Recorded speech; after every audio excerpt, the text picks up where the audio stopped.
ಅಯೋಧ್ಯೆ ರಾಮ ಮಂದಿರದಲ್ಲಿ ತ್ರೇತಾಯುಗ ದರ್ಶನ. ತ್ರೇತಾಯುಗ ನೋಡಲು ಮುಗಿ ಬೀಳುತ್ತಾ ಭಕ್ತ ಸಾಗರ. ಇದೇ ತಿಂಗಳು ಜನವರಿ 22ನೇ ತಾರೀಕು ರಾಮ ಮಂದಿರ ಲೋಕಾರ್ಪಣೆ ಕಾರ್ಯಕ್ರಮ ನಡೆಯಲಿದೆ. ಇದು ಎಲ್ಲರಿಗೂ ಗೊತ್ತಿರುವಂತಹ ವಿಚಾರವಾಗಿದೆ. ಹಾಗೆ ನರೇಂದ್ರ ಮೋದಿ ಅವರು ಲೋಕಾರ್ಪಣೆ ಕಾರ್ಯಕ್ರಮದ ಜವಾಬ್ದಾರಿಯನ್ನ ಇವರು ಹೊತ್ತುಕೊಂಡಿದ್ದಾರೆ. ಇದು ಕೂಡ ವಿಶ್ವದೆಲ್ಲೆಡೆ ಗೊತ್ತಿರುವಂತಹ ವಿಚಾರವಾಗಿದೆ. ಹಾಗಾದ್ರೆ ರಾಮ ಮಂದಿರ ಯಾವ ಥೀಮ್ ಅಲ್ಲಿ ಇರುತ್ತೆ ಅನ್ನೋದಾದ್ರೆ, ತ್ರೇತಾಯುಗದಲ್ಲಿ ರಾಮ ಹೇಗಿದ್ನೋ, ಆ ಸಿಚುವೇಶನ್ ಹೇಗಿತ್ತೋ ಆ ಕಾಲದಲ್ಲಿ ರಾಮ ಮಂದಿರ 22ನೇ ತಾರೀಕು ಜನವರಿ 22ನೇ ತಾರೀಕು ರಾಮ ಮಂದಿರ ಆ ರೀತಿ ಕಾಣಿಸಿಕೊಳ್ಳಲಿದೆ, ಆ ರೀತಿ ಅಲಂಕಾರ ಮಾಡಲಿದ್ದಾರೆ ಅನ್ನುವಂತಹ ಮಾಹಿತಿ ಎಲ್ಲೆಡೆ ಕೇಳಿ ಬರ್ತಾ ಇದೆ. ಇದಕ್ಕೆ ಸಂಬಂಧಿಸಿದಂತಹ ಸುದ್ದಿ ಇಲ್ಲಿದೆ ನೋಡಿ. ಅಯೋಧ್ಯೆಯಲ್ಲಿ ರಾಮ ಮಂದಿರದ ಉದ್ಘಾಟನೆಗೆ ಹೆಚ್ಚು ಸಮಯ ಉಳಿದಿಲ್ಲ. ಜನವರಿ 22ರಂದು ರಾಮ ಮಂದಿರ ಉದ್ಘಾಟನೆಯಾಗಲಿದೆ. ರಾಮನ ದರ್ಶನದ ಸಂದರ್ಭದಲ್ಲಿ ಇಡೀ ಅಯೋಧ್ಯ ನಗರವನ್ನ ತ್ರೇತಾಯುಗ ಕಾಲದಲ್ಲಿ ಇರುವ ಹಾಗೆ ಅಲಂಕಾರ ಮಾಡಲಾಗುತ್ತೆ. ತ್ರೇತಾಯುಗ ಹೇಗಿತ್ತು ಅಂತ ಈಗ ತಿಳಿಯೋಣ ಬನ್ನಿ. 22 ಜನವರಿ 2024ರ ಶನಿವಾರದಂದು ರಾಮ ಮಂದಿರವನ್ನ ಉದ್ಘಾಟನೆ ಮಾಡಲಾಗುವುದು. ಉದ್ಘಾಟನಾ ಸಮಾರಂಭದಲ್ಲಿ ಪ್ರಧಾನಿ ನರೇಂದ್ರ ಮೋದಿ ಕೂಡ ಪಾಲ್ಗೊಳ್ತಾರೆ. ಅದು ರಾಮಲಲ್ಲಾ ಮೂರ್ತಿಯನ್ನ ವಿದ್ಯುಕ್ತವಾಗಿ ಲೋಕಾರ್ಪಣೆ ಮಾಡುವುದಾಗಿದೆ. ಅಯೋಧ್ಯೆಯ ರಾಮ ಮಂದಿರವು 2.7 ಎಕರೆ ಪ್ರದೇಶದಲ್ಲಿ ಹರಡಿಕೊಂಡಿದ್ದು ಸುಮಾರು 162 ಅಡಿ ಎತ್ತರದಲ್ಲಿದೆ.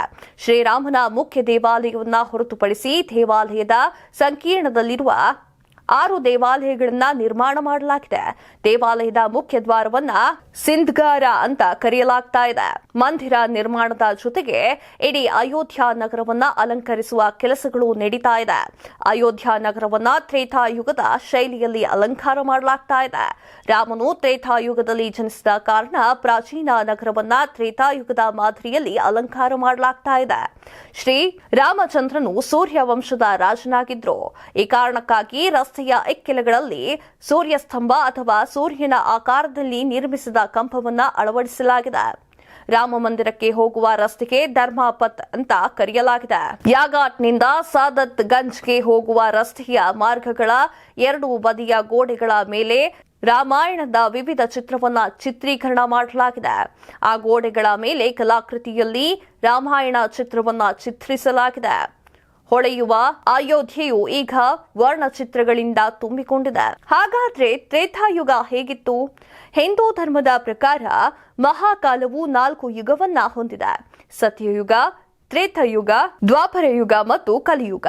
ಮಾನವ ನಾಗರಿಕತೆಯ 2 ಹಂತವೆಂದರೆ ತ್ರೇತಾಯುಗ. ಸನಾತನ ಧರ್ಮದ ಪ್ರಕಾರ ತ್ರೇತಾಯುಗವು ಸತ್ಯಯುಗದ ಅಂತ್ಯದ ನಂತರ ಆರಂಭವಾಗಿದೆ. ಪುರಾಣದ ಪ್ರಕಾರ ತ್ರೇತಾಯುಗವು ಸುಮಾರು 12,96,000 ವರ್ಷಗಳ ಹಿಂದೆ ಅಸ್ತಿತ್ವದಲ್ಲಿ ಇತ್ತು. ತ್ರೇತಾಯುಗದಲ್ಲಿ ಮಾನವರ ಸರಿಸುಮಾರು ಜೀವಿತ ಅವಧಿ 10,000 ವರ್ಷ ಆಗಿತ್ತು. ತ್ರೇತಾಯುಗದಲ್ಲಿ 3 ಭಾಗಗಳಿದ್ವು. 3 ಭಾಗ ಧರ್ಮವನ್ನ ಸೂಚಿಸಿದರೆ ಇನ್ನು 1 ಭಾಗ ಅಧರ್ಮವನ್ನ ಸೂಚನೆ ಮಾಡ್ತಾ ಇತ್ತು. ಹೆಚ್ಚಿನ ಜನರು ಧರ್ಮದ ಮಾರ್ಗವನ್ನ ಅಳವಡಿಸಿಕೊಂಡು ಬಂದಿದ್ರು. ತ್ರೇತಾಯುಗದೊಂದಿಗೆ ರಾಮನ ಸಂಬಂಧವೇನು? ತ್ರೇತಾಯುಗದಲ್ಲಿ ವಿಷ್ಣು 3 ಅವತಾರವನ್ನ ತಾಳ್ತಾನೆ. ಈ 3 ಅವತಾರಗಳೆಂದರೆ ವಾಮನ ಅವತಾರ, ಪರಶುರಾಮನ ಅವತಾರ ಮತ್ತು ಶ್ರೀರಾಮನ ಅವತಾರ. ವಿಷ್ಣುವಿನ 10 ಅವತಾರಗಳಲ್ಲಿ ಒಂದಾದ ಶ್ರೀರಾಮನು ತ್ರೇತಾಯುಗದಲ್ಲಿ ಜನಿಸುತ್ತಾನೆ. ಮಹರ್ಷಿ ವಾಲ್ಮೀಕಿಯವರ ರಾಮಾಯಣದ ಪ್ರಕಾರ ರಾಮನು ಅಯೋಧ್ಯೆಯ ರಾಜ ದಶರಥನ ಹಿರಿಯ ಮಗ. ತನ್ನ ತಂದೆಯ ಆದೇಶವನ್ನ ಅನುಸರಿಸಿ ಅವರು 14 ವರ್ಷಗಳ ಕಾಲ ದೇಶದಿಂದ ದೂರವಾಗಿದ್ರು. ಈ ಸಮಯದಲ್ಲಿ ಅವನು ರಾವಣ ಮತ್ತು ಇತರ ರಾಕ್ಷಸನನ್ನ ಕೊಂದಿದ್ದಾನೆ. ಅವರು 14 ವರ್ಷಗಳ ನಂತರ ಅಯೋಧ್ಯೆಗೆ ಹಿಂತಿರುಗಿದ್ರು ಮತ್ತು ಸಿಂಹಾಸನವನ್ನ ಪಡೆದ್ರು. ಇದೆಷ್ಟೋ ಈ ಹೊತ್ತಿನ ಸುದ್ದಿ. ಮತ್ತಷ್ಟು ಸುದ್ದಿಗಳಿಗಾಗಿ ನೋಡ್ತಾ ಇರಿ ಕರ್ನಾಟಕ ಟಿವಿ. ಇದು ಕನ್ನಡಿಗರ ಧ್ವನಿ.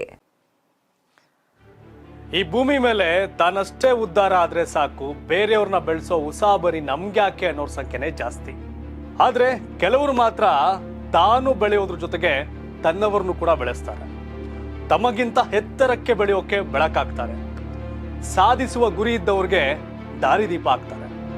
ಇದೀಗ ನಾನು ಇತರರ ಭವಿಷ್ಯಕ್ಕೆ ಬೆಳಕಾಗುವವರ ಸಂದರ್ಶನ ಮಾಡಲು ಹೊರಟಿದ್ದಾನೆ.